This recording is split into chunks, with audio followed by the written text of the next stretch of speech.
안녕하십니까, 박정호입니다. 네, 이번 방송 신풍제약에 대해서 이야기해보도록 하겠습니다. 영상 하단에 좋아요 한 번씩 눌러주시고 이야기 시작해보도록 하겠습니다.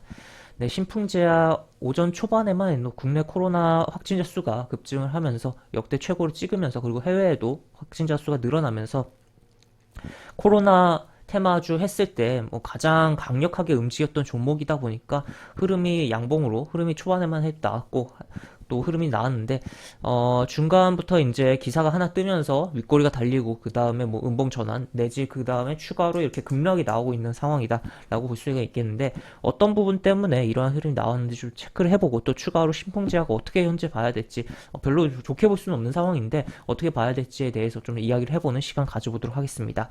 우선 보면은 신풍제약 어떤 내용 때문에 하락이 나오고 있냐라고 봤을 때는, 압수수색, 비자금 250억 조성 혐의, 이렇게 기사가 나왔고, 지금 초반에 맨 처음에 이제 기사가 나왔을 때는 동아일보 쪽에서 단독 기사로 나왔는데, 횡령 배임으로 해서 기사가 나왔고, 나중에 이제 제목이 비자금 250억으로 좀 변경이 되긴 하더라고요. 어쨌든 횡령해서 250억은 조성했다는 의혹이겠죠.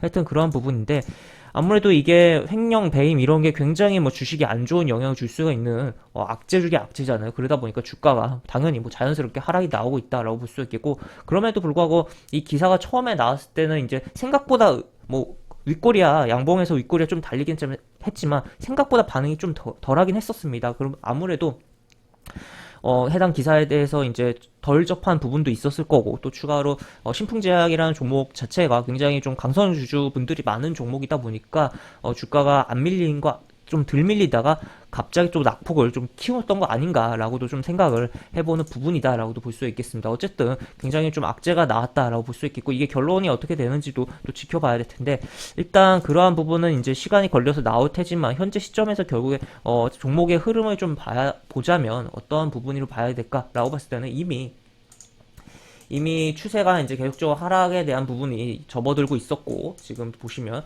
요렇게 쌍봉의 흐름이 나왔었다. 그래서 이러한 부분에 있어서 이제 추세가 하락을 하고 있는 구간에서 중간중간 이런 식으로 반등이 나오긴 했지만, 워낙 이제 끼가 있던 종목이니까 그럼에도 불구하고 계속적으로 빠지고 있었다는 거죠. 그래서 이 종목은 이제 대시세를 마감하고 지금 계속적으로 하락이 나올 수밖에 없는, 그러니까 결국에는 이 대시세의 원점까지도 밀릴 수가 있는 상황이다 라고도 볼 수 있겠으며, 또 특히나 이쪽에서는 어떤 일이 있었냐라고 봤을 때는, 보시면 자사주를 이제 이때 처분을 했었어요. 이때 작년 9월에 이 자사주 처분이라든지 최대 주주의 지분 매각 요런 게 이제 해당 종목의 회사 측에서 보는, 이제 해당 종목의 주가가 많이 올랐구나, 고평가구나라고 생각을 해볼 수가 있는 거잖아요. 그러니까 그런 액션을 하는 거고, 그랬던 부분이 발생했었고, 그 다음에 이렇게 움직이고, 또 어떻게 보면 그 자사주를 갖고 간 쪽에서 이제 주가를 어느 정도 부양을 하면서 이렇게 쌍봉 만들어낸 거 아닌가라고도 생각을 해볼 수가 있는 부분인데, 어쨌든 이렇게 고점을 높이지 못하고 미끄러지고 있다는 거죠. 그래서 지금 대표적인 이제 주식의 고점의 시그널로서 볼 수 있는 자사주 매각이 있었고, 처분이 있었고, 또 추가로 이 중간에 또 보면은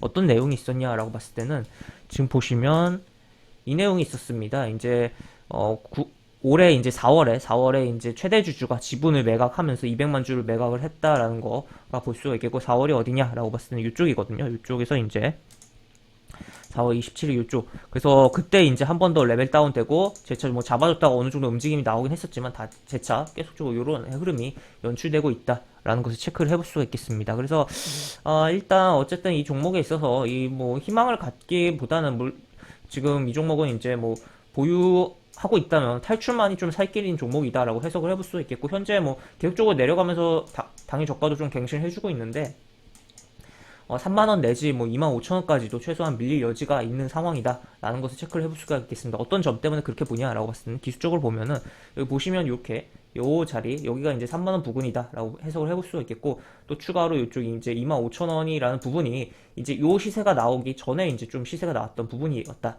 그리고 또 추가로 이제 여기까지도 밀리고, 또 추가로 시간이 더 걸리면 더 밀릴 여지가 있는데, 그렇다면 결국에 이 대시세의 초입까지도 다 결국 밀릴 수가 있다는 거예요. 그럼 이런 데까지도 밀릴 여지가 굉장히 남아있는 종목이다라는 거죠. 그래서 일단 1차적으로 3만원까지는 무난하게 하락할 가능성이 있는 만큼, 지금 최대한 빠르게 탈출을 하는 것만이 어떻게 보면 손실을 축소하는 방법이지 않을까라고도 생각이 드는 상황이다 라고 정리를 해볼 수가 있겠습니다. 그래서 대표적으로 이제 자사주 처분이 있다거나 또 추가로 이제 최대 주주의 지분 감소가 발생하는 경우를 이제 해당 종목에 있어서 대표적인 좀 이제 고점에 대한 시그널로 좀 해석을 해볼 수가 있는 거. 물론 그 이후에 조금 더 움직일 수야 있어. 그러다가 결국 이렇게 빠지는 흐름들이 나오고 또 반대로 자사주가 이제 매입을 한다든지 또 최대주주 지분을 늘린다든지 거꾸로 주가의 바닥에 대한 시그널로서 좀 생각을 해볼 수가 있는 부분이며 그런 가운데 이제 이 종목 같은 경우는 하락이 나오고 있다가 오늘 악재로 횡령 배임, 비자금 조성 이렇게 이야기가 나오는 바람에 이렇게 급락이 나오고 있다. 그래서 대표적인 악재가 나왔고 그 전에 이미 앞단에서 이제 종목의 고점에 대한 시그널을 생각을 해볼 수가 있는 공시성 내용들이 좀 나왔었던 부분이 있었다라는 것까지를 볼 수가 있는 상황이다라고 볼 수 있겠습니다. 이렇게 볼 수 있겠고 영상 하단에 보시면 설명과 댓글 부분에 동일한 링크가 들어갑니다. 이 링크 타고 들어오시면 제가 운영하는 무료 카톡방으로 입장을 하실 수가 있고 입장하시면 여러가지 장중 시황 관련 코멘트, 속보 관련된 부분 여러가지 부분도 올려드린 부분이 있으니까 이 부분 참고해보시면 주식하시는데 많은 도움이 되지 않을까 싶습니다. 이상 박주영이었습니다. 네, 감사합니다.